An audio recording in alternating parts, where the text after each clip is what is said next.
Illustrator के tools क्या हैं और ये कैसे वर्क करते हैं, अगर आप ये सब जानना चाहते हैं तो ये वीडियो आपके लिए है।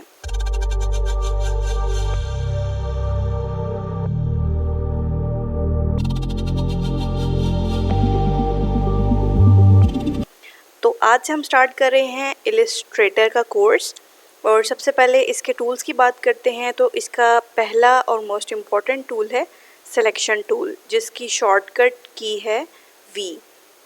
सिलेक्शन टूल कैसे काम करता है, फॉर एग्जांपल हम यहाँ पे डिफरेंट शेप्स ड्रॉ कर लेते हैं। अपने पास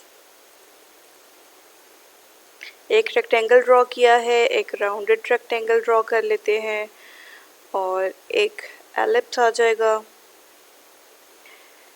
एक स्टार ले लेते हैं, एक पॉलीगॉन टूल ले लेते हैं। सिलेक्शन टूल क्या करेगा, शेप के ऊपर मैं क्लिक करूँगी, ये उसको सिलेक्ट कर देगा और सेलेक्ट करने के बाद आप फर्दर उसके ऊपर भी एक्शंस कर सकते हैं। फॉर एग्जांपल मैं इस पॉइंट से उसको यहाँ पे अंदर की तरफ इनर साइड पर ड्रैग करूँगी तो ये देखें एक पॉलीगॉन जो है वो सर्कल में कन्वर्ट हो चुका है।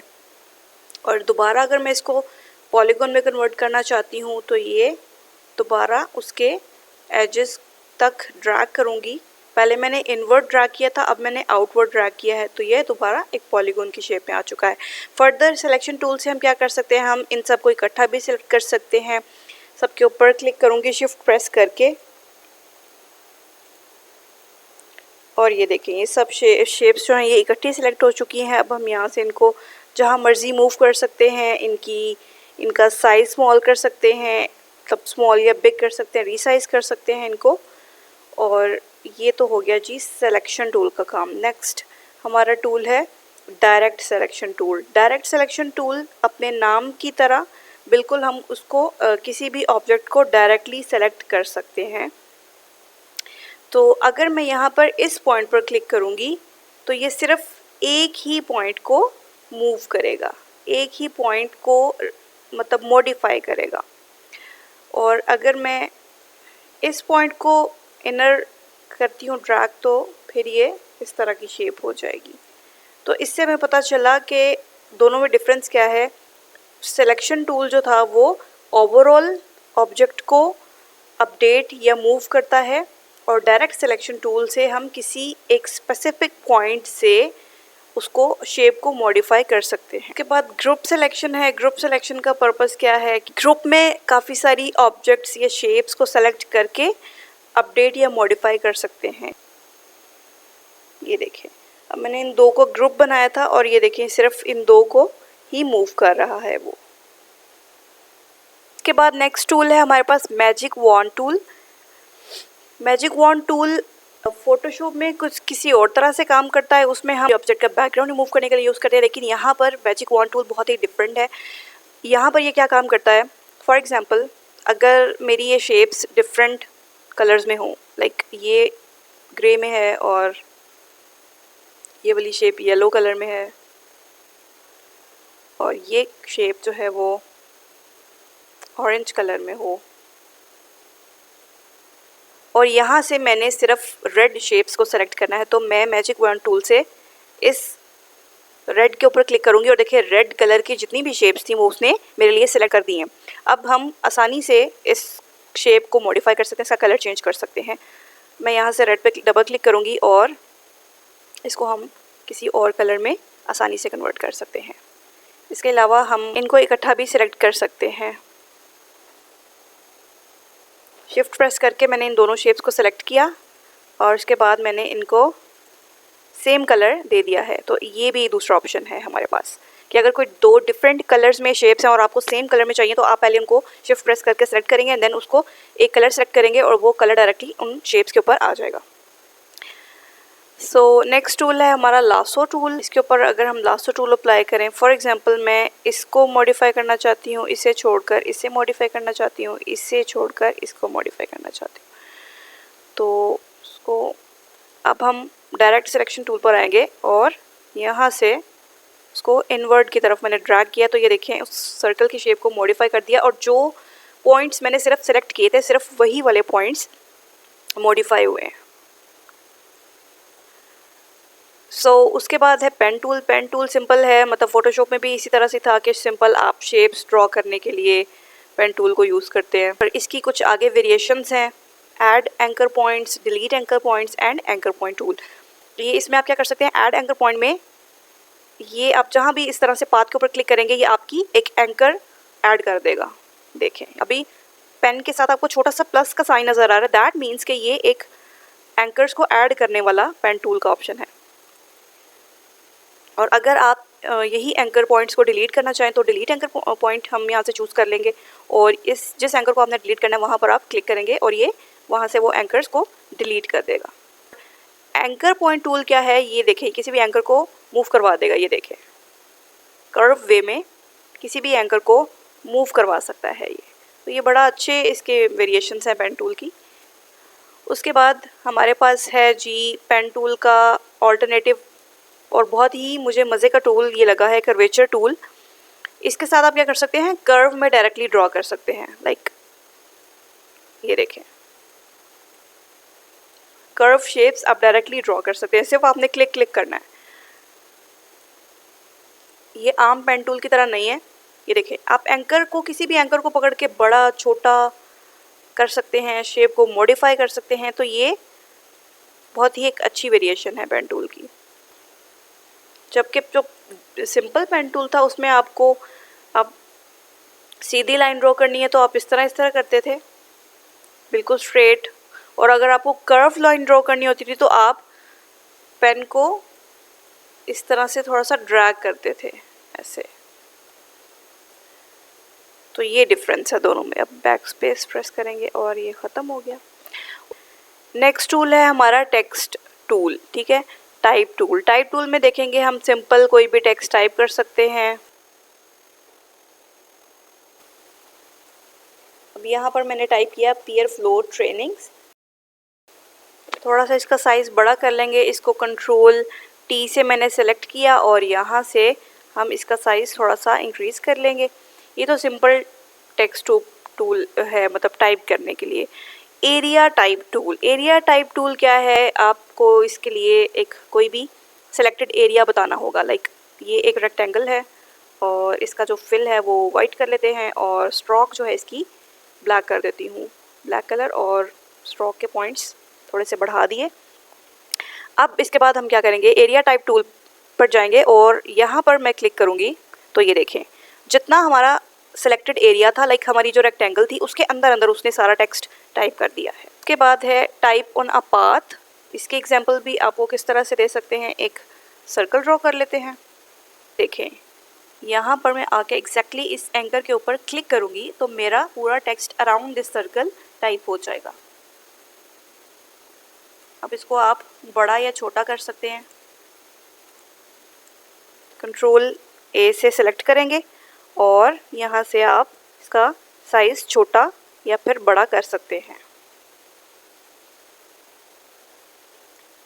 उसके बाद वर्टिकल टाइप टूल है। इसमें ये होगा कि आप किसी भी टेक्स्ट को वर्टिकली टाइप कर सकते हैं। लाइक इससे बहुत सारी वेरिएशंस, आप बहुत सारी यूज़फुल चीज़ें बना सकते हैं। आपने देखा होगा अक्सर टी शर्ट डिज़ाइनिंग में भी इस तरह के डिज़ाइंस हैं जो वर्टिकली टेक्स्ट टाइप हुआ। तो बहुत सारी और चीज़ें आप इस तरह प्रैक्टिस करके बना सकते हैं। बहुत यूज़फुल टूल्स हैं ये। उसके बाद वर्टिकल एरिया टाइप टूल, ठीक है, इसमें क्या है कि आप कोई भी सिलेक्टेड एरिया है, फॉर एग्जांपल मेरा ये पॉलीगॉन है, फिल बंद कर देंगे इसका और स्ट्रोक ऑन रखेंगे सिर्फ, ठीक है। उसके बाद वर्टिकल एरिया टाइप टूल है, मैं जाकर यहाँ पर क्लिक करूँगी तो ये देखिए थोड़ा हमें शेप बड़ा करना पड़ेगी अपनी ताकि हमारा टेक्स्ट क्लियरली नज़र आ सके।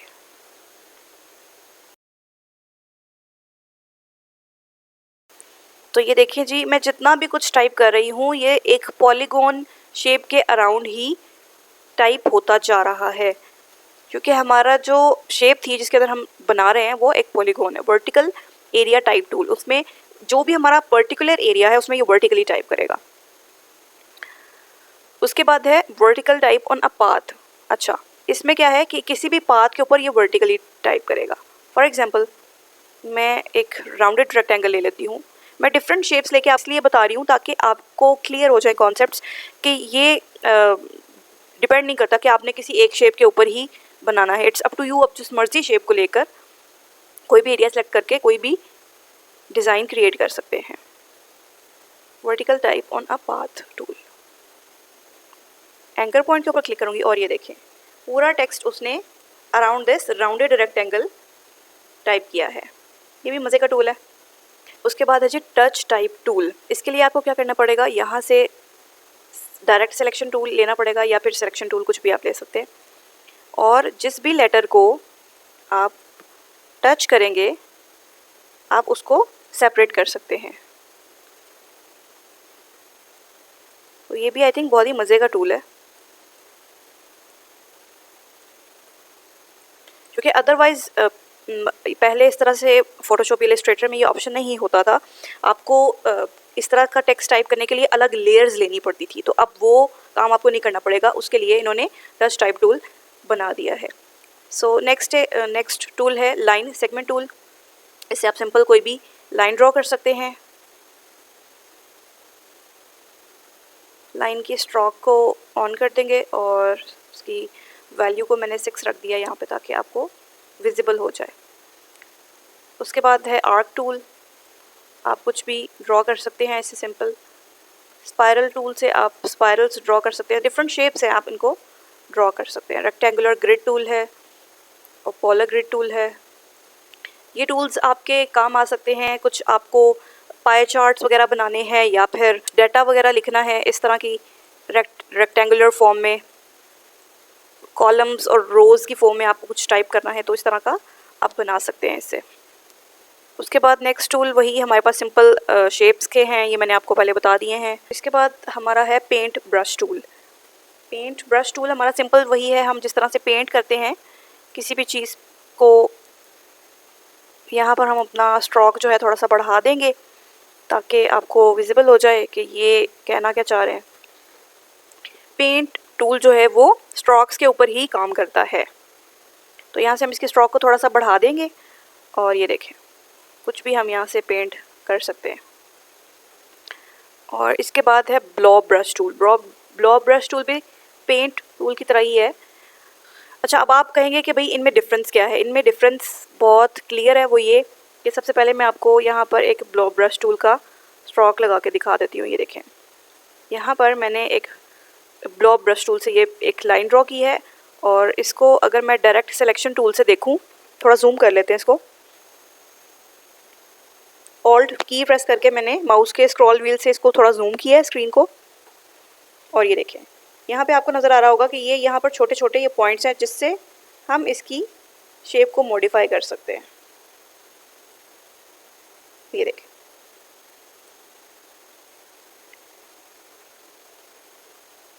जबकि जो हमारा पेंट ब्रश टूल था वो थोड़ा डिफरेंट था। उसमें ये देखिए आपको एक लाइन पूरी उसके अंदर नज़र आ रही है, ठीक है। तो आप इसको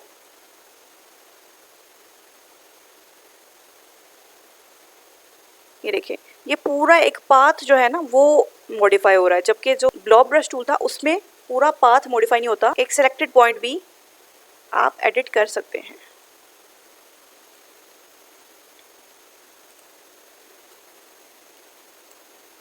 उसके बाद इसकी थोड़ी सी मॉडिफिकेशंस हैं, वो कैसे कर सकते हैं। आप ब्लॉब ब्रश टूल सेलेक्ट करेंगे और डबल क्लिक करेंगे इसके ऊपर, तो ये देखें इसके अंदर कुछ चीज़ें आप अपनी मर्ज़ी से मॉडिफाई कर सकते हैं। लाइक इसकी स्मूथनेस जो है अभी मैंने वो ऑन की हुई, अगर आप इसको स्मूथ नहीं करते, आप मिड में करते हैं, एक्यूरेसी और स्मूथनेस के मिड में ये वैल्यू सेट करते हैं फिडेलिटी की, तो वो कैसा रिजल्ट देगी।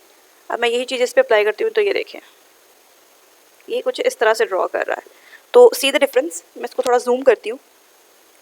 ये देखें ये चीज़ जो है ये इतनी स्मूथ नहीं है जिस तरह से मैंने ये चीज़ ड्रॉ की थी, इसमें स्मूथनेस फुल थी, इसमें इतनी ज़्यादा स्मूथनेस नहीं है। तो ये हमारे पास ऑप्शन उन्होंने दिए हैं कि अपनी मर्ज़ी से आप सेलेक्ट कर सकते हो। उसके बाद इससे आप कैलीग्राफी भी कर सकते हैं। आप देखिए इसकी शेप को थोड़ा सा मैं और कम कर देती हूँ, साइज़ इसका थोड़ा सा कम किया, एंगल उसका थोड़ा सा और टेढ़ा कर लिया, और राउंडनेस जो है इसकी थोड़ी और कम कर दी। ओके करेंगे, और इसके बाद अब ये देखिए मैं यहाँ पर कुछ भी कैलीग्राफी कर सकती हूँ। पे हूँ, मुझे कैलीग्राफी नहीं आती है, लेकिन स्टिल आपको बताने के लिए कि आप इसको एज अ कैलीग्राफिक ब्रश भी यूज़ कर सकते हैं।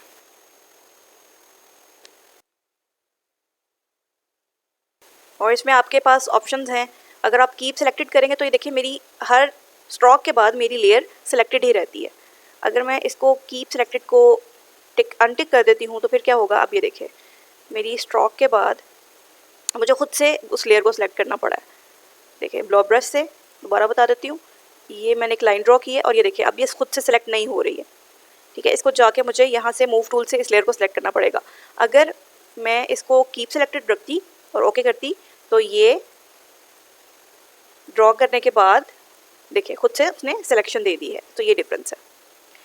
सो आई होप कि आपको इन दोनों का डिफरेंस क्लियर हो चुका होगा। इसको क्लियर कर देते हैं।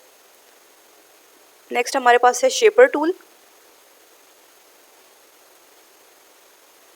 अब इससे मैं कोई भी शेप ड्रॉ करूँगी वो बहुत ही स्मूथ वे में आएगी। लाइक मैं अगर एक रेक्टेंगल ड्रॉ करती हूँ, ये देखिए अभी हाथ से ड्रॉ किया, बहुत टेढ़ा मेरा सा है, लेकिन जब मैं इसको कंप्लीट करूँगी तो ये एक परफेक्ट रेक्टेंगल बना देगा। सर्कल बनाना चाहेंगे तो हम इस तरह से रफ सा एक सर्कल ड्रॉ करेंगे और ये उसको एक कंप्लीट स्मूथ सर्कल में कन्वर्ट कर देगा।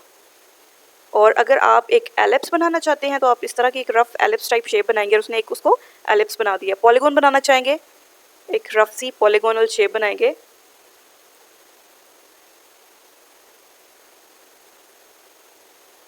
तो ये देखिए उसने कंप्लीट परफेक्ट पॉलीगॉन बना दिया है। सो ये टूल भी बहुत मज़े का है, आपका टाइम सेवर है।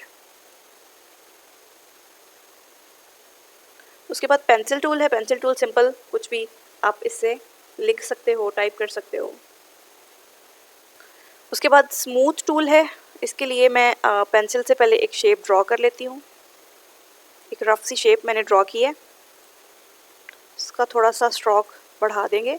ये देखिए स्मूथ टूल को यूज़ करने के लिए आपको यहाँ से डायरेक्ट सिलेक्शन टूल पर आना होगा और यहाँ से स्मूथ टूल सेलेक्ट करना होगा एंड देन आप इसको स्मूथ कर सकते हैं थोड़ी। ये देखिए अब जहाँ से मैं वो क्लिक करके ड्रैग कर रही हूँ वहाँ से वो उस शेप को स्मूथ करता जा रहा है। उसके बाद पाथ इरेजर टूल है। उसमें आप क्या करेंगे, फिर से डायरेक्ट सिलेक्शन टूल पर आएंगे और यहाँ से आप कोई भी पाथ इजीली इरेज कर सकते हैं। फॉर एग्जांपल मैं इस पाथ पर क्लिक करती हूँ और डिलीट का बटन प्रेस करूँगी, देखिए वो वाला पाथ डिलीट हो गया। उसके बाद मैं इस पाथ पर आती हूँ और क्लिक करती हूँ और ये वाला पाथ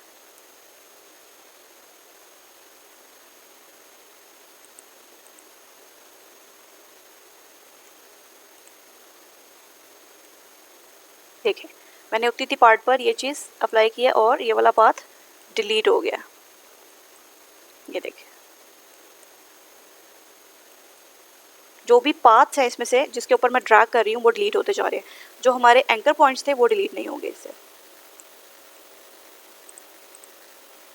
आप इस तरह से सिलेक्ट करके भी उसको डिलीट कर सकते हैं।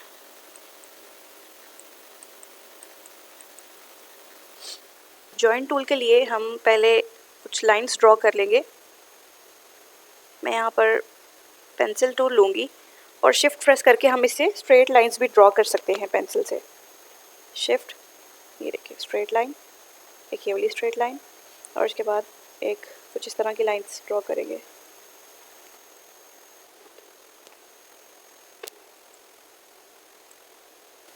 अब जॉइंट टूल के लिए एक पहला काम ये क्या करता है, आपने जिस शेप से इस तरह के एक्स्ट्रा एजेस डिलीट करने हो आप उस शेप को सेलेक्ट करेंगे सिलेक्शन टूल से और उसके बाद जॉइंट टूल पर आएंगे और जितना पार्ट आपको नहीं चाहिए आप उतने पार्ट पर क्लिक करेंगे और वो देखें वो गायब हो चुका है।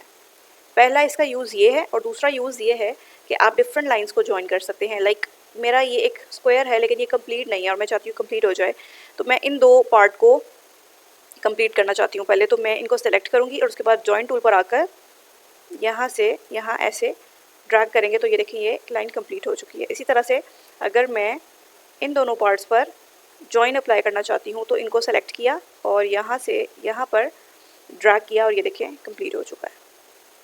नेक्स्ट टूल है हमारा इरेज़र टूल। इरेज़र टूल भी बहुत ही काम का टूल है। फॉर एग्जांपल मैंने यहाँ पर एक शेप ड्रॉ की और उस शेप का कलर हम यहाँ से सेलेक्ट कर लेंगे कुछ भी पिंक कलर। यहाँ पर इरेज़र टूल से इसके ऊपर थोड़ा सा कुछ पार्ट इसका इरेज करूँगी। तो ये देखिए इरेज़र टूल ने इस तरह से काम किया और ये दो हमारे शेप्स के 2 पीसेस हो गए हैं जिनको हम डिफरेंट तरह से मूव करवा सकते हैं। इसके बाद मैं एक और शेप ड्रॉ कर लेती हूँ यहाँ पे और इसके ऊपर हम अप्लाई करेंगे सीज़र टूल। सीज़र टूल किस तरह से काम करता है, मैं यहाँ पर एंकर पॉइंट पर क्लिक करूँगी और उसके बाद इस एंकर पॉइंट पर क्लिक करूँगी।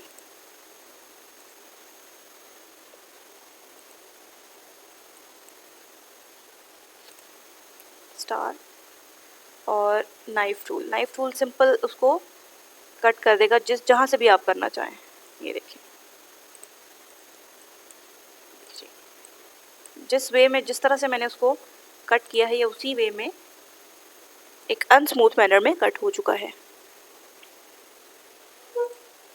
सो इनके डिफरेंट यूजेस हैं, आप इनको बहुत सारी क्रिएटिव चीज़ों में बनाने में यूज़ कर सकते हैं। नेक्स्ट है हमारा rotate tool and reflect tool, the most important tools of Illustrator yet. इनको मैंने मोस्ट इम्पोर्टेंट टूल्स क्यों कहा है वो आप अभी देखेंगे कि इनका यूज़ किस तरह से हो सकता है। सबसे पहले देखते हैं रोटेट टूल को। फॉर एग्जांपल हमने इस स्टार को रोटेट करवाना है। सो मैंने स्टार को लिया और यहाँ से रोटेट टूल पर गई और ये जो छोटा सा आपको पॉइंट नज़र आ रहा है ब्लू कलर में, मैं जूम करती हूँ इसको, दिस वन, इसको, ये आपका मिड पॉइंट है। आप इसको अपने कैनवस में कहीं पर भी प्लेस कर सकते हैं और जहाँ पे आप प्लेस करेंगे ये उसका मिड पॉइंट कंसीडर होगा उस शेप के लिए। उस शेप के अराउंड पूरी आपकी जो शेप है वो रोटेट हो जाएगी। फॉर एग्जांपल मैं इसको ऑल्ट प्रेस करके यहाँ से ड्रैग कर लेती हूँ, मैं इसको यहाँ पर मूव कर लेती हूँ।